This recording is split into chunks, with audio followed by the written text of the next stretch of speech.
If the sun disappeared for exactly 1 second, you would not feel it, see it, or even know it happened. Until 8 minutes later. And when it finally reached you, this thing that already ended long ago, it would arrive as the strangest single second in the history of the planet. Because the sun vanishing is not the scary part. The scary part is how long the Earth stays fooled. So we reach out, and we switch the sun off. Completely gone. For 1 second. Then back on.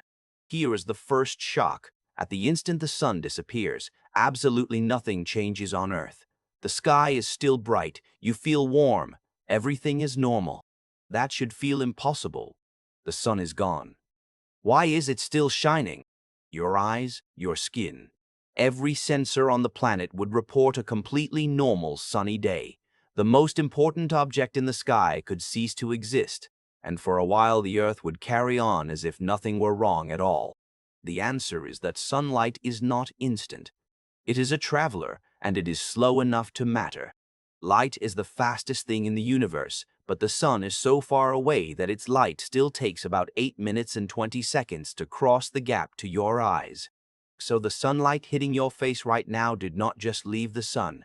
It left more than 8 minutes ago, which means you never see the sun as it is. You only ever see the sun as it was, 8 minutes in the past. Every sunrise you have ever watched actually happened 8 minutes before you saw it. By the time the light reaches your eyes, the real event is already long over. You are always watching a recording. So when we switch it off for 1 second, that darkness has to make the same 8-minute journey before it can reach you. And that hides a stranger question inside it. If the sun vanished for just 1 second, how would you even know the disappearance had begun? The answer is that you could not. The gap would be invisible until it arrived, meaning the most important second in the planet's history would already be over before anyone on Earth could react to it. The absence of light is itself a kind of signal, and it can only travel as fast as light does.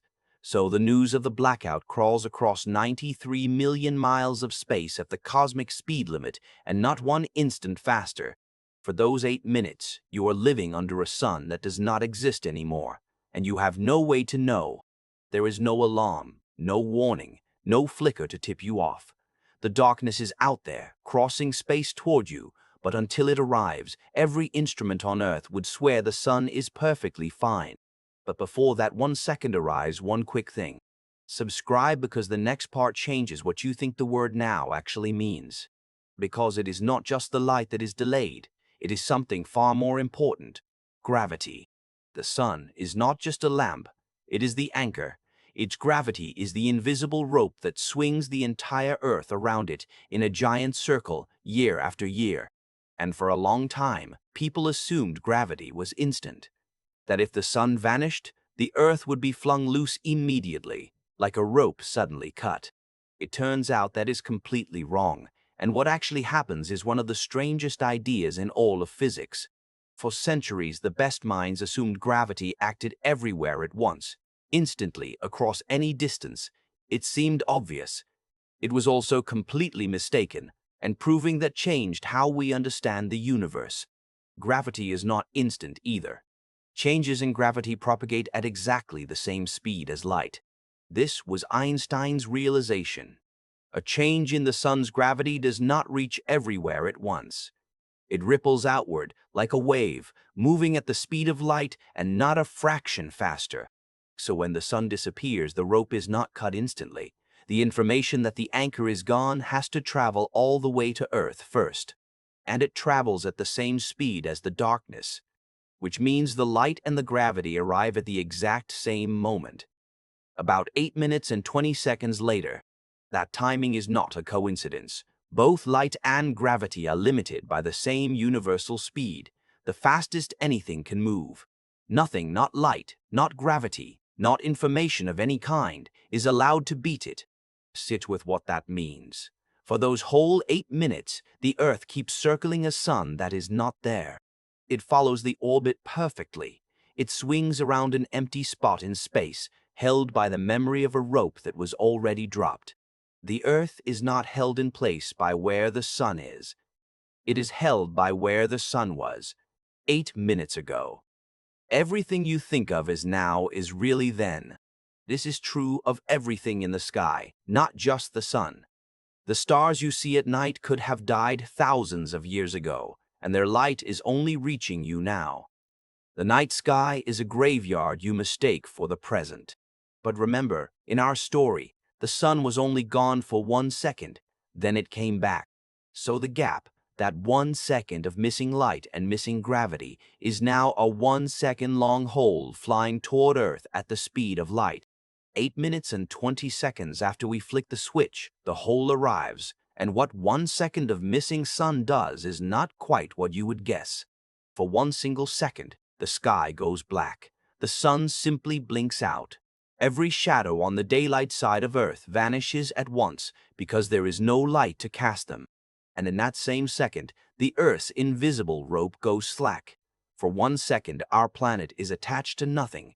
It stops curving and flies in a perfectly straight line, like a stone let go from a sling. This is how orbits actually work, and almost nobody pictures it right. The Earth is not being pulled in a circle. It is constantly trying to fly straight, and the sun's gravity is constantly bending that straight line into a curve. Cut the gravity, and the straightness wins. But 1 second is tiny. In 1 second of straight-line motion, the Earth drifts only a small distance off its curved path before the sun snaps back on.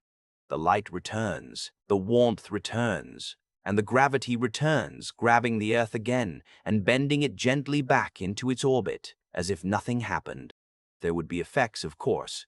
For that one dark second, every plant stops photosynthesizing, every solar panel dies, and the temperature ticks down a hair. But the planet is enormous, and 1 second is nothing. It would barely register. The planet does not go flying into deep space. 1 second is simply not long enough for that. It is a stumble, not a fall. If the sun stayed gone for hours or days, that would be a very different and far darker story, with the Earth slowly wandering off into the freezing dark. But a single second, the planet shrugs it off almost completely. So the honest answer to what if the sun disappeared for 1 second is almost funny. The event itself would be over instantly and harmless. But it would have happened 8 minutes in the past, and you would have spent those 8 minutes completely unaware, living in the light of a dead star, before a 1 second flicker rolled over the whole planet at once. And that is the real lesson hiding inside this thought experiment. Not the blackout. The delay. You do not live in the present. You live 8 minutes behind the sun, and years or centuries behind the stars. Your entire sky is a memory, and that leaves a question worth sitting with. To some people, this is beautiful. The sky becomes a kind of time machine, and the sun on your skin is always a memory of a moment already gone. To others, it is deeply unsettling. You can never know what the universe is doing right now, only what it was doing minutes, or for distant stars, thousands of years ago. Reality always reaches you late. So is a universe you only ever see in the past a wonder or a quiet nightmare? Tell me in the comments. Because the next time you feel the sun on your face, remember, that warmth left the sun over 8 minutes ago. The sun you are feeling is already in the past. And if it vanished this very second, you would stand there, warm and bright and completely unaware for 8 more minutes, enjoying the light of something that was already gone. If you made it this far, you are exactly the kind of person this channel is for. Subscribe, and I will see you in the next one.